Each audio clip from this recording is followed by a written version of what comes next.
What's up guys, Holding Alice with you here reviewing Eden Zero, Chapter 11. Sorry for bringing this late. I've been working nothing but double shifts for like the past week and a half, so a lot of my stuff has been pushed back. I know I'm like probably like a week to 6 days on this late, so. But Eden Zero Chapter 11 is titled Machine Maker. And we got this as a continuation of last week. We got Wise asking Rebecca to give up her ship and make him the captain of the ship. Basically, he's taking over. And she was very hesitant of saying yes. So Shiki came out of nowhere and was like, yeah, sure, take it. And she got mad at him, but then he tells her, right now we're in a predicament and we need him to, get us out of here. So Wise kicks her off. He gets in the driver's seat. And he activates something of his. He activates his ether gear. And his is called Machine Maker, which is also the title of this chapter. And basically what it does is that it allows him to manipulate / control / redesign / make machinery.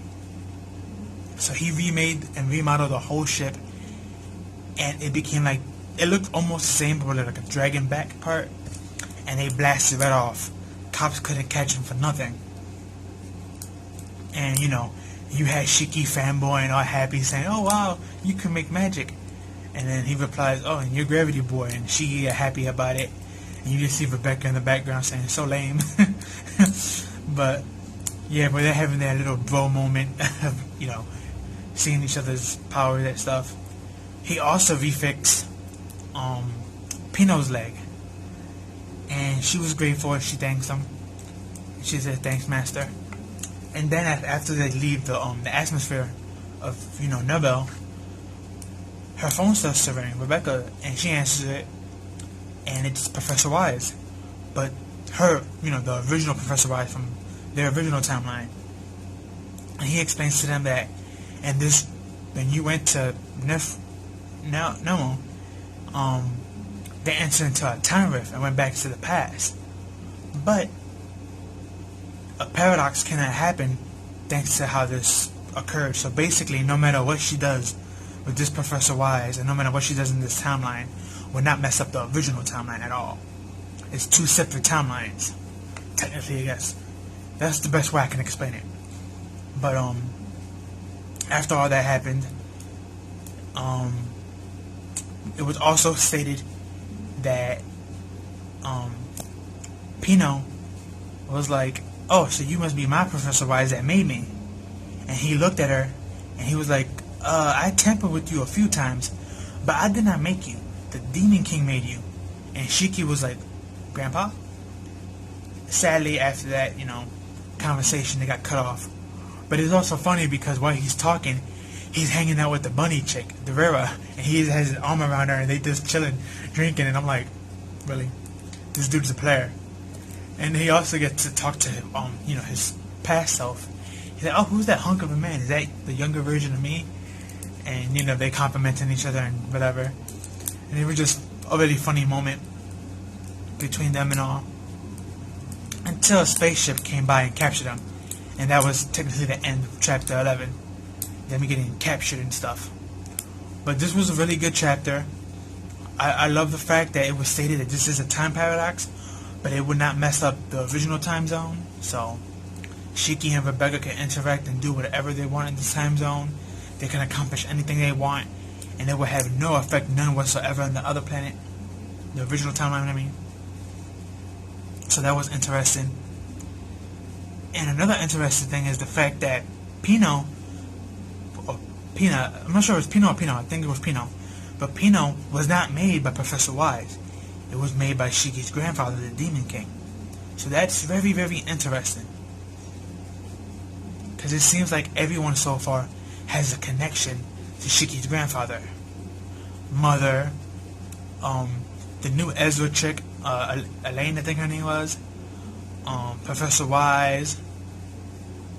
It's like everyone Shiki's been meeting so far has had some type of connection with his grandfather, which is pretty interesting to see. Also got me thinking, is he really dead? And who are Shiki's parents? You know? I mean, are Shiki's parents the one that made those machines? Maybe that way they were so close to Shiki and they wanted to protect them? Or is it something deeper than that? And mother, is she related to Shiki? Is that Shiki's mother perhaps? Or the mother of the galaxy? Maybe everybody was made from her? So many questions and like little answers, but I don't mind because we're only 11 chapters in, and later on I'll review chapter 12, which just came out as well today, but this is chapter 11, great chapter. We already know the spaceship that had to catch them was a space pirate ship, so it has to be the new Ezra design chick. I think her name was Ellie or Elaine, something like that. I think it's Ellie Crimson, if I'm not mistaken, is her name. So, which is funny because if you don't know, there was an Ezra Crimson in Fairy Tail, and it was Ezra's counterpart in the anima world. So,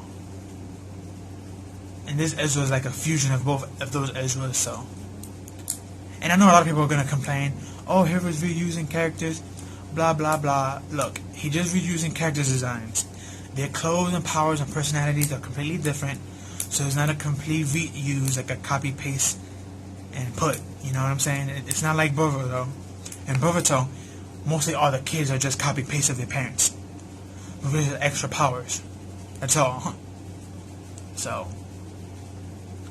and there's nothing like that. All these characters are reused characters from the previous fairy tale, but their powers and personality are different, and the way they dress is different. So, it's just their face and body types that's the same.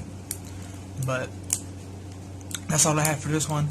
Please like, comment, share, subscribe. Some of your thoughts and opinions on the chapter. Share with your family and friends. If you haven't read the chapter, I advise you to go read it. Great chapter. I will have a link in the bottom below where I go to read my chapters, and also my my Twitter account. That's down there. So follow me there as well. I'll follow back, and I'll see you in the next one. Peace.